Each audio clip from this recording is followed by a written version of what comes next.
Central Pennsylvania. This is CBS 21 News at 6. The family of a 5-year-old Harrisburg student has filed a lawsuit against her kindergarten teacher in the district after they claim the teacher had shoved the girl, hurting her with the injury you're seeing right there. So thanks for being here at 6 o'clock. I'm Joel D. Smith. Let's get into this. It's an exclusive interview with CBS 21 News, the family sharing their story with Maxine Rose, who's live outside the Harrisburg School District now after speaking with them today. Joel D., the mom of that 5-year-old said that she wanted to be anonymous because she wasn't comfortable speaking on camera. But in a very emotional sit-down interview, she told us that she wants to make it clear that she's doing all of this to hold people accountable and also to raise awareness. I just hope it don't happen to anyone else. A mom shocked to see her 5-year-old after school bleeding by her right eye. But how her daughter says she got it, this mother says was even more shocking. My baby said, my teacher pushed me and I hit myself on the desk. She asked to go to the restroom and the teacher said, no, sit down, but pushed her with 2 hands.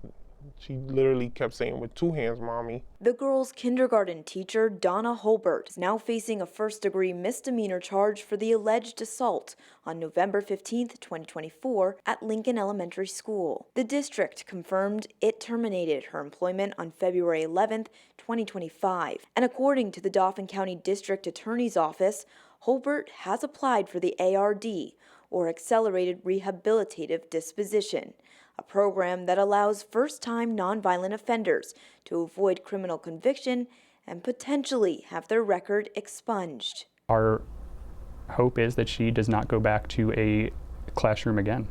Adams is now representing the young student and her family in the lawsuit against the teacher and the district. He says the girl's cuts might be healing, but she'll carry the mental scars for a long time. To say that she's okay would be a false statement. Her being able to trust school staff now and trust teachers is a long road. She was so excited about school. Now she makes up everything. Oh, my stomach hurt, my head hurt. She doesn't want to go to school no more. According to court documents, Holbert shared with a school nurse that she pushed her student and felt guilty, but frustrated. Troopers also spoke with the principal about the teacher's history of inappropriate behavior. They had multiple conversations with her about her tone in the classroom, and this was just a escalation of that. The district had notice of. They deal with children with all types of personalities, but it doesn't make it right to put your hands on somebody's child. And the district attorney says that Holbert would be facing up to 5 years in prison, as well as fines if found guilty. We also reached out to the attorney of Holbert, but so far we have not heard back. Reporting in Harrisburg, I'm Maxine Rose, CBS 21 News. The family of a 5-year-old Harrisburg student has a lawsuit already against her teacher now in kindergarten and the district after they claim the teacher shoved the girl and she was injured. CBS 21's Maxine Rose talking exclusively with the family about this live in Harrisburg with their message for everyone right now. So let's go back to when this happened. Give us the scenario as to what the family is saying about this. Yeah, well, the family tells us today that the daughter had come home with a gash on the right side of her eye and that the daughter had explained multiple times, claiming that the teacher had pushed her and that there was a desk next to her. She hit it, fell, and that's where that gash came from. Okay, so when this happens, what does the school say initially?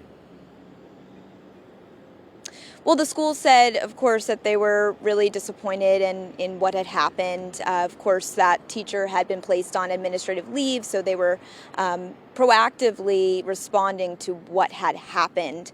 But they said obviously it was an unfortunate situation. And the family also tells me that the principal did respond and communicated with the family what was going on. Okay, but then this gets to the next level here. So what happened that the family wants to pursue more? Well, I think a lot of this, Joel D, is really about raising awareness and also holding people accountable. No student should have to go into the classroom, they're saying, and feel like they're in an unsafe environment. And they talk a lot about the fact that when you go into a classroom and you feel unsafe, you're not going to want to learn. So that's really what they're trying to do here. At least that's what they've told us. Did they say that this student felt unsafe before this, and then this was just the last straw, or an example of that feeling coming to fruition? No, not necessarily. Not that the student was feeling that. Although, per the court documents, what we've heard from troopers is that there was kind of a past history there with that teacher. They've been talked to about their tone of voice and that they have maybe been overwhelmed in the past. So that's something that troopers said in that interview, but in terms of the kids itself, that didn't come directly from them. All right, I'm sure more will come out in the court case, but thanks for bringing this to our attention, Maxine Rose. And remember, folks, if there is one of those crisis in the classroom, a story involving education you want us to look into, there is the tip number on your screen, 857-3614.